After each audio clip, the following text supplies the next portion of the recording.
네, 안녕하세요. 대한배드민턴협회에서 근무하고 있는 이승호라고 합니다.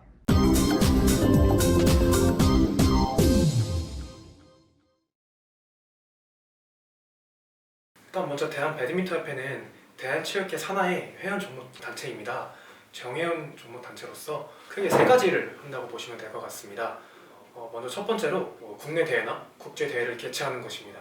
두 번째로는 이제 국제 대회에 국가대표 선수들이나 유소년 대표팀 선수단을 파견하는 것이고, 마지막 세 번째로는 생활 스포츠라든가 이런 생활 체육의 발전, 더 나아가서 배드민턴 전체의 발전을 도모한다고 보면 될 것 같습니다.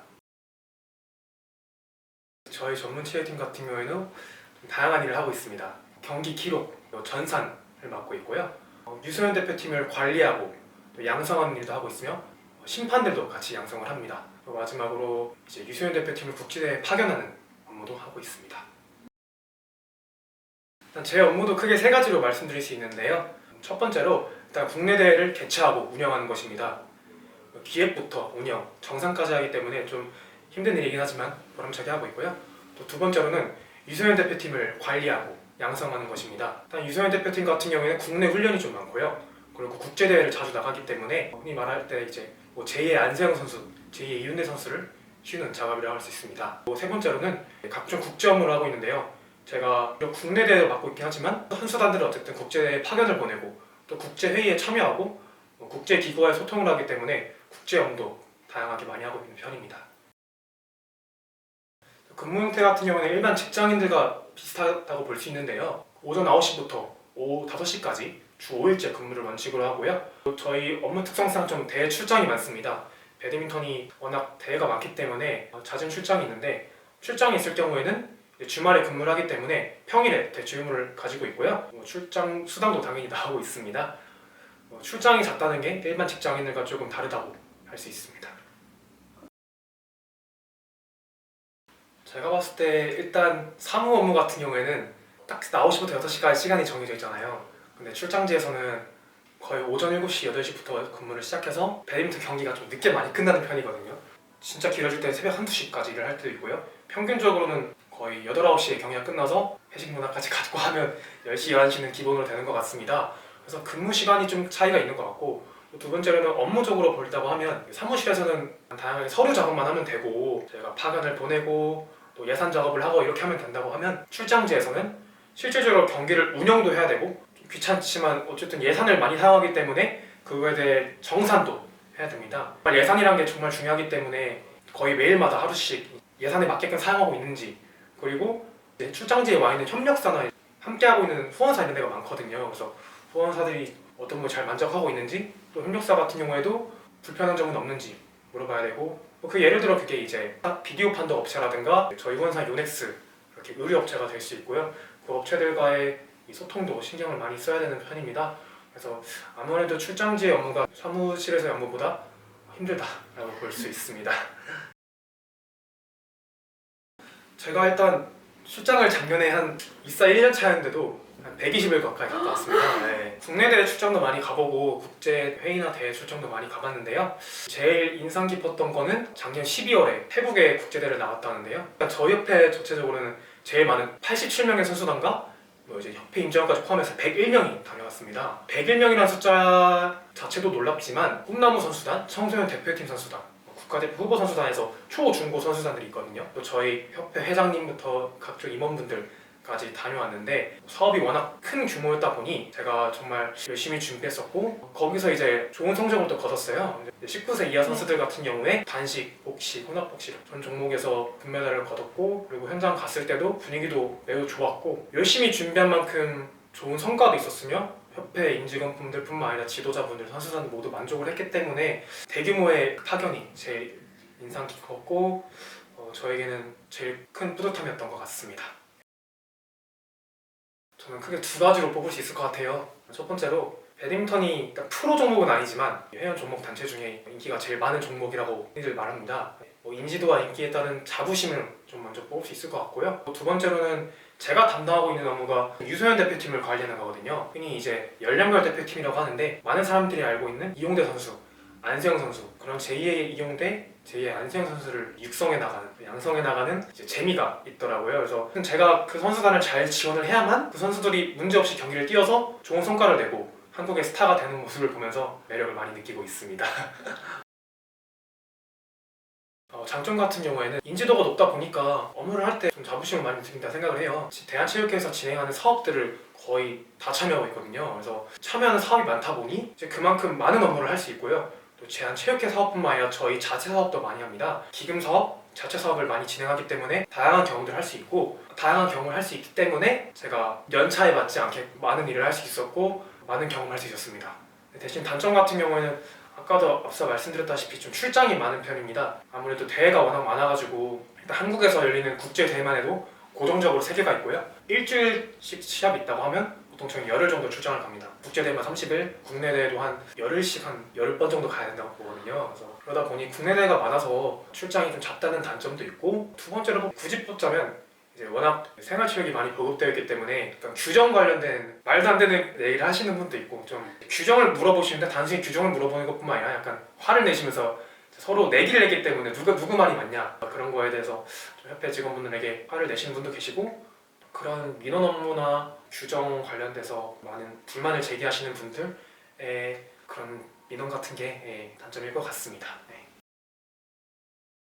제일 어려웠던 점은 면접 준비였던 것 같습니다. 면접을 준비하면서 제가 한 경험들, 제가 가지고 있는 장점들을 어떻게 연결을 시켜서 이 회사에 기여할 수 있다는 것을 어필하는 것이 이제 어려웠는데요. 저는 스포츠 자바이후에 이제 면접 후기들을 다 찾아보고 예상 질문들을 다 정리를 해서 최대한 어필할 수 있게끔 구체적으로 면접 답변을 작성하였고, 이것들을 거의 다 외웠던 것 같아요. 물론 실제로 나온 질문들은 반 정도가 후기와 비슷했었고, 나머지 반은 돌발 질문이자 개인별 질문이었기 때문에 이게 좋은 방법이다, 나쁜 방법이다 하는 거는 사람마다 다르겠지만, 저 같은 경우에는 예상 질문들을 정리해서 답변을 다 준비했던 것이 큰 도움이 되었다고 생각을 합니다. 이제 크게 3가지로 뽑을 수 있을 것 같습니다. 첫 번째로 커뮤니케이션 능력입니다. 이 능력은 제가 제일 중요하다고 생각하는 건데요. 그 이유는 일단 실무에서 일을 하다 보면 협력사, 그리고 스폰서, 여행사, 선수단, 대한체육회, 그리고 각종 시도체육회에 근무하고 계신 분들과 소통을 해야 될 일이 많습니다. 소통을 원활하게 하려면 어쨌든 각자가 가지고 있는 니즈를 잘 파악을 해서 그것을 충족을 시켜줘야 되고, 그렇게 해야만 원활하게 소통을 해서 업무를 잘 진행할 수 있기 때문에 커뮤니케이션 능력을 뽑을 수 있습니다. 두 번째로는 컴퓨터 활용 능력을 뽑고 싶습니다. 예산서 작성과 공모서 작성에는 한글, 그리고 엑셀 파일 등 컴퓨터 활용 능력이 매우 중요하다고 생각을 합니다. 그리고 마지막으로 3번째 같은 경우는 스포츠에 대한 열정과 체력인 것 같습니다. 아무래도 출장이 많고 무거운 짐을 나르는 일도 많고요. 그렇게 대규모 인원이 아니기 때문에 자신이 해야 되는 일이 많습니다. 그래서 스포츠에 대한 열정은 기본이고 체력적으로 좀 뒷받침이 되어야 될 것 같습니다. 저 같은 경우는 크게 막 합격 비결까지라고 할 건 아닌데요. 그래도 남들과의 차별성에 좀 중점을 뒀던 것 같습니다. 대부분의 사람들이 자신이 한 스펙은 정말 많아요. 각자가 요즘은 다 상향 평준화되어 있기 때문에 스펙은 정말 많은데 자신이 한 경험에만 집중을 해서 자신은 어떤 능력을 가지고 있다 정도로만 끝내는 것 같아요. 물론 아닌 분들도 많지만 저 같은 경우에는 차별화를 위해서 제가 한 경험들을 정리를 해서 단순히 이거를 일일이 했다라고만 얘기하는 게 아니라 제가 한 일을 최대한 구체적으로 얘기를 하면서 이 경험과 이 도의 능력이 회사에 어떻게 기여할 수 있다는 거를 많이 연구했던 것 같아요. 단순히 경험은 사실 모두가 할 수 있다고 생각을 하거든요. 근데 남들과 차별을 하기 위해서는 그 회사에서는 제일 중요한 것이 내가 왜 너를 뽑아야 되냐 이거인 것 같아요. 그러려면 회사에 기여망한, 그 회사에서 어떤 일을 하고 내가 그 어떤 일을 어떻게 수행하면서 어떻게 정말 잘 기여할 수 있다라는 것을 어필해야 되는 것이 중요하다고 생각을 하고, 저 같은 경우는 그렇게 어필을 좀 많이 했던 것 같습니다. 자신이 한 일을 잘 정리해서 또 그것을 최대한 구체적으로 논리적으로 얘기를 하면서 이 회사의 기여망원과 연결시키는 것이 저만의 팁이었던 것 같고요. 외적으로는 이 스포츠 분야에서, 또 이게 꼭 스포츠 분야가 아니더라도 열정, 그리고 체력, 친화력, 그리고 커뮤니케이션 능력에 장점이 있다는 것을 어필을 많이 했던 것 같아요. 전체적인 부분들이 좀 저에게는 나름 합격의 팁이지 않나 싶습니다. 모든 회사에서 면접을 볼 때 자신이 한 경험을 그 회사의 기여 방안과 최대한 잘 연결시켜서 구체적으로 답변을 하는 것이 합격 팁이라고 생각을 합니다. 지금 스포츠계뿐만 아니라 많은 기업에서 정말 다양한 활동들을 하고 있어요. 저 같은 경우도 최소 10개에서 15개 정도의 대외활동과 교육에 참여를 했던 것 같아요. 그 중에서도 제일 도움이 많이 됐던 거는 제가 어쨌든 이 스포츠 행정 분야에 있다 보니 국제 스포츠 행정가를 양성하는 교육을 뽑을 수 있을 것 같습니다. 그 교육 같은 경우는 제가 외국어 집중 과정과 직무 집중 과정 이 두 가지를 모두 수료를 했는데요. 외국어 집중 과정 같은 경우는 스포츠 영어를 친숙하게 하기 위해서 영어 회화를 많이 사용하고 스포츠 전문 용어를 좀 많이 공부하면서도 외국어 역량을 키우는 데 집중을 하는 활동입니다. 그리고 직무 집중 과정 같은 경우는 영어는 기본적으로 되는 사람들이 스포츠 행정 각각 분야에서 각각의 전문가를 초청하여 그분들이 어떤 일을 하고 있는지 최대한 구체적으로 말씀을 해주십니다. 그렇게 되면 내가 정말 이 분야에 맞는지 확실히 판단을 할 수가 있고요. 그러면서 저는 일단 직무 집중 과정에서 우수하게 수료를 해서 국제스포츠 전략위원회라는 곳에서 인턴으로 근무하며 실무 경험을 했습니다. 당연히 비록 짧았던 인턴 생활이고 또 그 전 교육들이 정말 100%다 도움이 되었다고 할 수는 없지만 어쨌든 저 같은 경우는 지금 제 업무 중에 영어의 비중이 매우 높습니다. 영어 이메일을 작성하고 각종 스포츠 영어 문서를 이제 번역해야 되며 작성을 해야 하기 때문에 국민체육진흥공단이 진행했던 국제스포츠 행정과 과정이 제일 도움이 많이 되었던 것 같습니다. 아까 제가 말씀드렸다시피 이 스포츠 행정 분야나 스포츠 마케팅 분야에서 제일 중요한 것은 커뮤니케이션 능력이라 생각을 해요. 정말 다양한 이해관계자들이 있고 그 다양한 이해관계자들의 니즈를 충족시키려면 커뮤니케이션을 잘해야 된다고 생각을 합니다. 그리고 그 커뮤니케이션 능력을 얻을 수 있는 것은 대외활동이에요. 대외활동은 정말 많은 기회의 장이라고 생각을 합니다. 비록 대학생들이지만 뭔가의 프로젝트를 맡기고요. 그 프로젝트를 기획부터 운영, 정상까지 하는 이 기회는 정말 소중하다고 생각을 합니다. 또한 그 과정에서 위기관리 능력이나 이렇게 커뮤니케이션 능력을 많이 발달시킬 수 있다고 생각을 해요. 정말 많은 사람들이 모여있다 보니 그 과정에서 당연히 갈등이 생길 수밖에 없고 다양한 경험들을 할 수밖에 없다 보니 자연스럽게 커뮤니케이션 능력이 키워질 수밖에 없는데요. 그러려면 결국 저는 많은 활동을 하는 것이 중요하다고 생각을 해요. 다양한 활동들을 많이 해보는 게 결국은 많은 사람들을 만날 수 있어서 그 부분에 중점적으로 두고 대외활동을 하면 될 것 같아요. 제가 아직 1년밖에 안 돼가지고 막 대외활동은 뭐다, 실무는 어떻다 100% 정의할 수는 없다고 생각을 해요. 아직까지는 배우는 단계이지만 일단은 대외활동은 연습이라고 표현하고 싶습니다. 대외활동 같은 경우에는 본인이 직접적으로 예산을 다루지는 않기 때문에 책임감은 상대적으로 적다고 생각을 합니다. 또한 대외활동은 출석률이 100%가 아니더라도 50%, 70%만 채워도 사실 수료를 하는 경우도 많으니까요. 실무 같은 경우에는 연습이 아닌 실전이라고 표현하고 싶습니다. 주어진 체계에 익숙해지는 게 아니라 그 주어진 체계를 발전시켜 가야 되고 본인이 직접적으로 예산을 많이 다루기 때문에 책임감이 정말 중요합니다. 또한 당연히 이제 근태는 중요할 수밖에 없고요. 그래서 대외활동은 연습, 실무활동은 실전이라고 표현을 하고 싶습니다.